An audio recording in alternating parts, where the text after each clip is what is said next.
Mais l'ennemi a manipulé l'intelligence de l'homme. Il a souillé tellement l'intelligence de l'homme que l'homme a perdu tout sens de vérité.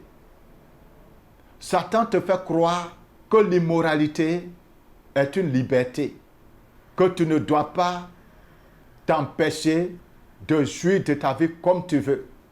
Mais il y a une barrière, il y a une limite à tout. Il y a un cadre que Dieu crée ou que Dieu a créé pour chaque chose. L'être humain n'est pas un animal.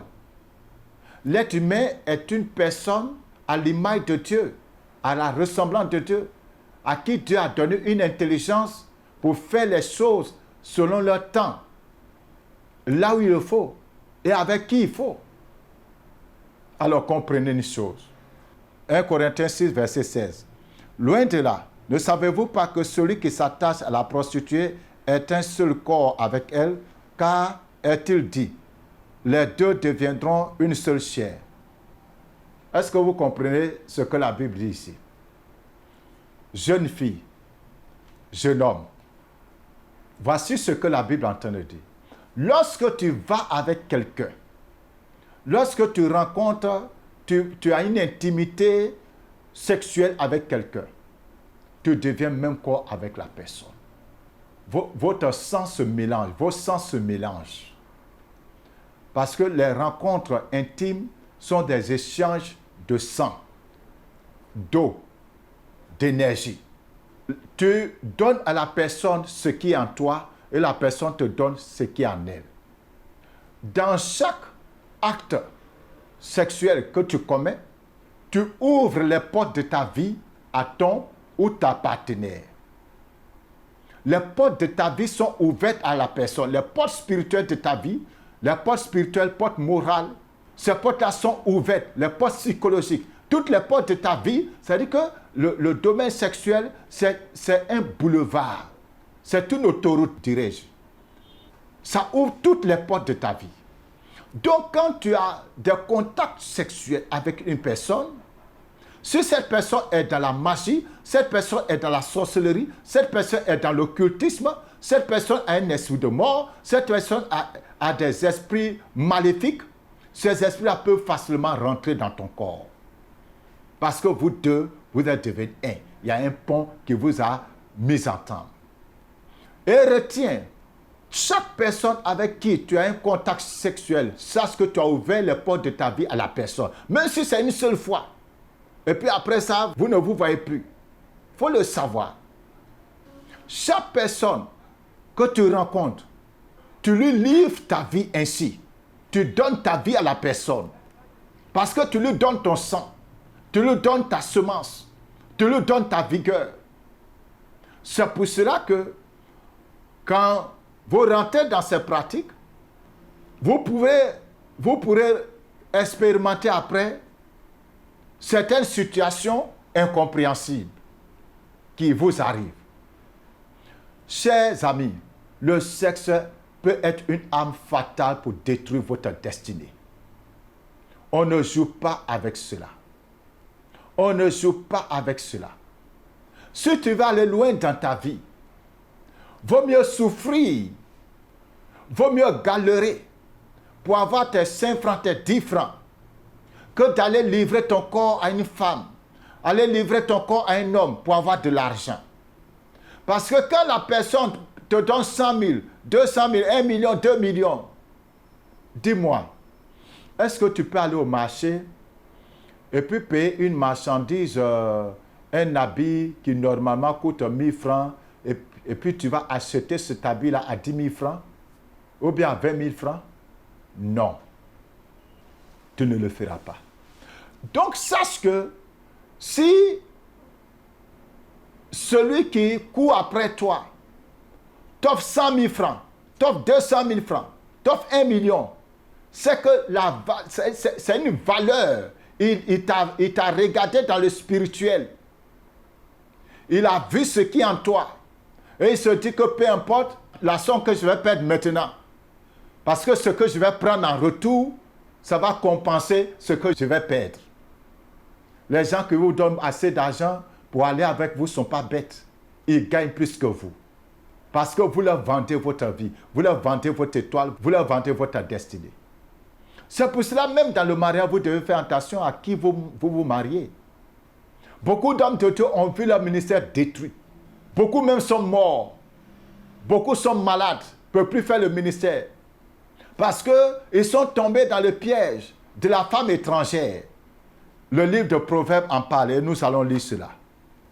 Dans le chapitre 7, à partir du verset 4, il est dit, « Dis à la sagesse, tu es ma sœur, et appelle l'intelligent ton ami, pour qu'elle te préserve de la femme étrangère, de l'étranger qui emploie des paroles doucereuses. J'étais à la fenêtre de ma maison et je regardais à travers mon treillis. J'aperçus parmi les stupides, je remarquais parmi les jeunes gens un garçon dépourvu de sens. Il passait dans la rue près de l'angle où se tenait une de ces étrangères et il se dirigeait lentement du côté de sa demeure. C'était au crépuscule, pendant la soirée, au milieu de la nuit et de l'obscurité. Et voici, il fut abordé par une femme, ayant la mine d'une prostituée et la ruse dans le cœur. Elle était bruyante et rétive. Ses pieds ne restaient point dans sa maison. Tantôt dans la rue, tantôt sur les places. Et près de tous les angles, elle était aux aguets. Elle le saisit et l'embrassa. Et d'un nez effronté lui dit, « Je devais un sacrifice d'action de grâce aujourd'hui. J'ai accompli mes vœux. C'est pourquoi je suis sorti au-devant de toi pour te chercher et je t'ai trouvé. » Pour ceux qui ont une Bible, allez-y, continuez la lecture. Comme je l'ai dit, je ne vais pas être trop long. Mais la Bible parle de femmes étrangères ici. Tu peux marier une femme étrangère, c'est-à-dire une femme que Satan a oint. Une femme que Satan envoie dans ta vie pour te ruiner par le sexe. Un homme que Satan envoie dans ta vie pour te ruiner par le sexe. Ainsi, beaucoup sont malades. Beaucoup aujourd'hui ne se retrouvent pas. Même étant mariés, ils ne se retrouvent pas. Depuis qu'ils ont fait ce mariage, ils ne se retrouvent pas. Parce que la femme ou bien l'homme qu'ils ont marié est en réalité une étrangère. Quelqu'un que le diable a envoyé dans leur vie. Pour moi, l'Église doit se pencher véritablement sur ces choses-là et puis en parler, donner conseil. On voit ce que la dépravation crée dans nos établissements, dans nos différentes structures. Donc il est intéressant que chaque parent, surtout veille sur les petites filles, jusqu'à un certain âge, vraiment donne des conseils aux autres personnes. Changeons de vie. Laisse les pratiques. On voit des gens qui sont devenus fous, mourir dans des pratiques. Ils ne te donnent pas d'exemple. Sors de là. Le conseil que je veux donner à la jeunesse, c'est que arrêtons de se donner à la vie. Parce que moi, je suis quitté au travail comme ça. Hein. Je suis jeune, je cherche mon petit jeton, je vais barrage, je reviens tranquille. Je n'ai pas affaire à quelqu'un. Et puis encore, ne te donne pas au sexe, au péché du sexe, parce qu'elle ne va rien t'apporter. Quel que soit ce que tu vas faire, ça sera des choses éphémères.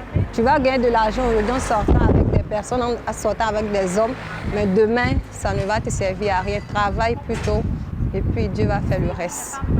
Je vais juste donner un conseil à la jeunesse, à mes frères. Soyez responsables dans votre vie sexuelle et tout. Et merci beaucoup et à bientôt. Je vais te dire une chose. Surtout les hommes de Dieu et toutes les personnes qui sont les porteuses d'étoiles. Quand tu portes une grosse étoile, le plus grand piège que Satan te tend, c'est le sexe. S'il ne t'a pas eu avant le mariage, il va t'attendre au carrefour du mariage pour introduire dans ta vie la personne qu'il ne faut pas. Vous ne pouvez pas imaginer les dégâts que le diable a fait en utilisant cette arme dans la vie de plusieurs serviteurs, plusieurs servantes, plusieurs chantres, des hommes d'affaires, des personnes qui étaient appelées à de grandes destinées. Ceci dit, à travers le sexe, il y a un commerce qui se fait, il y a une transaction qui se fait, il y a des échanges qui se font. Toi, tu donnes et tu reçois quelque chose. Mais qu'est-ce que toi, tu reçois? Tu reçois la mort, tu reçois les maladies, tu reçois les douleurs, tu reçois le chagrin ou tu reçois la vie. Fais attention. Je répète, le sexe peut être une arme fatale pour détruire les destinées. Ne te laisse pas détruire. Shalom.